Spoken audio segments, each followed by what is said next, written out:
2025ที่จุดกวดกาสิ่งสั่งน้ำหนักบริษัทน้ำตาลมิตรลาวจำกัดแขวงสวรรณเขตกรมมาตรฐานและวัดแท้กระทรวงอุตสาหกรรมและการค้าได้ลงกวดกาสิ่งสั่งน้ำหนักประจำศกปี 2025-2026 ของบริษัทน้ำตาลมิตรลาวจำกัดโดยการเข้าร่วมของท่านภูเงินจันทศรประธานคณะกรรมการปกครองเจ้าเมืองไซบุรี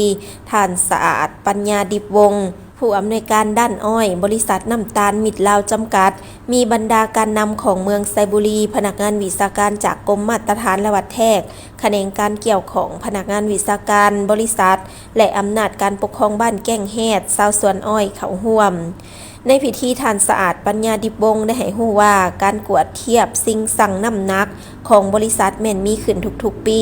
ก่อนจะมีการเปิดหีบอ้อยในระยะต้นเดือนธันวาเพื่อสร้างความมั่นใจให้แก่ประชาชนชาวสวนอ้อยที่สนองอ้อยให้บริษัทน้ำตาลมิตรลาวจำกัดและเพื่อสร้างความยุติธรรมจะแจ้งต่อผู้ซื้อผู้ขายซึ่งกรมมาตรฐานและวัดแท้กระทรวงอุตสาหกรรมและการค้าสมทบกับพนักงานวิชาการขันแขวงและเมืองได้ลงมากวดกาสิ่งสั่งน้ำหนักอยู่แต่ละจุดของบริษัทปีละ1 ครั้งปี 2025-2026 นี้ทางโรงงานน้ำตาลมิตรลาวจะเปิดหีบอ้อยในวันที่ 10 ธันวาคม 2025 คาดว่าจะมีอ้อยป้อนโรงงานประมาณ 720,000 ต้นเบื้องต้นอ้อยอินทรีย์ทางบริษัทหับซื้อในราคา 820,000 กีบต่อต้นอ้อยทั่วไปหับซื้อในราคา 720,000 กีบต่อต้นและจะพิจารณาจ่ายเงินพิเศษหลังปิดหีบอ้อยเพื่อช่วยเหลือชาวสวนอ้อยคือกับปีที่ผ่านมาพิเศษปีนี้มีสิ่งสั่งเพิ่มขึ้น1 เครื่องเพื่อรองรับรถขนาดน้อยของชาวสวนที่มาขายอ้อยเส้นรถไถนารถกระบะฮุนได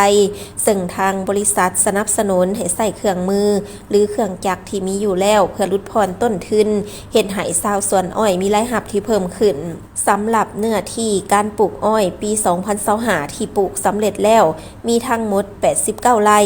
ซึ่งมีการปลูกหลายที่สุดนับแต่ได้มีการสั่งตั้งโรงงานเนื่องจากว่าประชาชนปลูกเป็นจำนวนหลายในปี 2026 บริษัทก็จะได้มีการขยายกำลังการผลิตเพิ่มขึ้นจากการผลิต 6,000 ต้นต่อวันมาเป็น 8,000 ต้นต่อวันเพื่อรองรับปริมาณอ้อยที่เพิ่มขึ้นให้สำเร็จก่อนท้ายเดือนเมษายนของแต่ละปีด้านความปลอดภัยปีนี้ก็ได้ปฏิบัติคือกับปีผ่านมารถทุกคันที่จะนำอ้อยส่งเข้าโรงงานความสูงต้องบ่เกิน3 เมตร 80 เซนติเมตรและต้องมีสายหัดบ่หลุด3 เซนถ้าบ่ดังนั้นทางโรงงานจะบ่รับแจ้งคิวเพื่อความปลอดภัยของผู้ใช้รถใช้ถนนครับ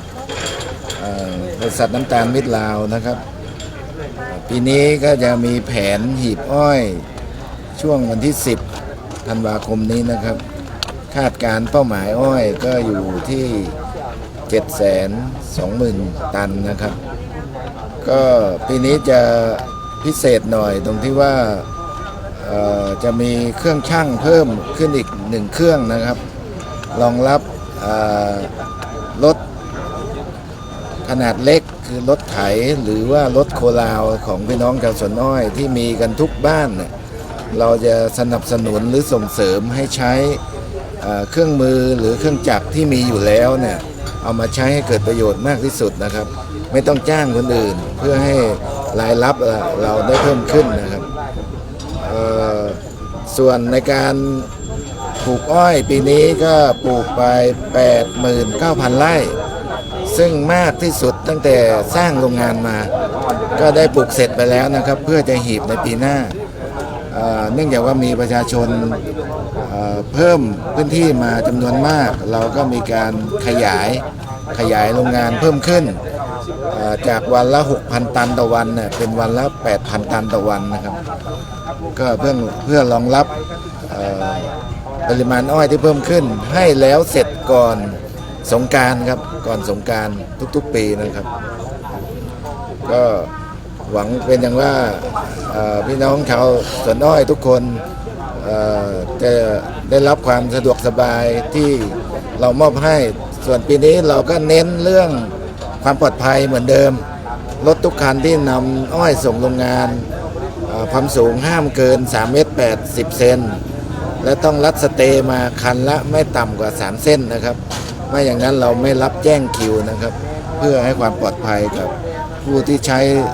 รถใช้ถนนร่วมกับเราครับขอบคุณมากครับ พิธีการกวดสิ่งสั่งครั้งนี้ก็เพื่อเป็นการปฏิบัติตามการกำหนดหลักการและระเบียบการเกี่ยวกับความถูกต้องทางด้านมาตรฐานและเทคนิคเพื่อความเป็นเอกภาพมีความโปร่งใสและยุติธรรมต่อผู้ซื้อและผู้ขายกรมมาตรฐานและวัดแทกจึงได้ทำการกวดกาพร้อมทางกวดสอบสิ่งสั่งให้มีความสื่อตรงอยู่ในระดับมาตรฐานสากลได้ทั้ง3ผลประโยชน์นะครับประกันได้ทั้งความยุติธรรมแต่บ่ได้เอาเปรียบฝ่ายใดฝ่ายหนึ่งอันนี้มันเป็นมีกฎหมายบทสำคัญหลายชั้นในต่อไปต้องได้มีความมั่นใจและเชื่อมั่นต่อนโยบายทางบริษัทที่ได้ดำเนินถูกต้องตามขั้นตอนและส่งเสริมชาวสวนอ้อยจึงได้พร้อมกันเหตุตามนโยบายของโรงงานและพร้อมกัน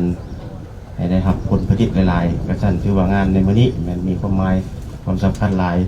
คือว่าเขาจะเป็นมื้อที่เก็บกู้คือว่าวัดแทกถึงเวียกงานในระยะ1 ปีผ่านมาถือว่ามื้อนี้มันเป็นมื้อมีความสำคัญเขาจะได้เก็บกู้ผลผลิตที่เขาได้ผลิตมาใน1 ปีเรากระชั้นเพื่อรับประกันได้ความยุติธรรมก็เชิญทุกภาคส่วนมาเพื่อกวดกาสิ่งสั่งที่ว่าบ่ได้มีการเอาเปรียบว่าทุกคนมีความยุติธรรมชมพิธีเปิดกวดสิ่งสั่ง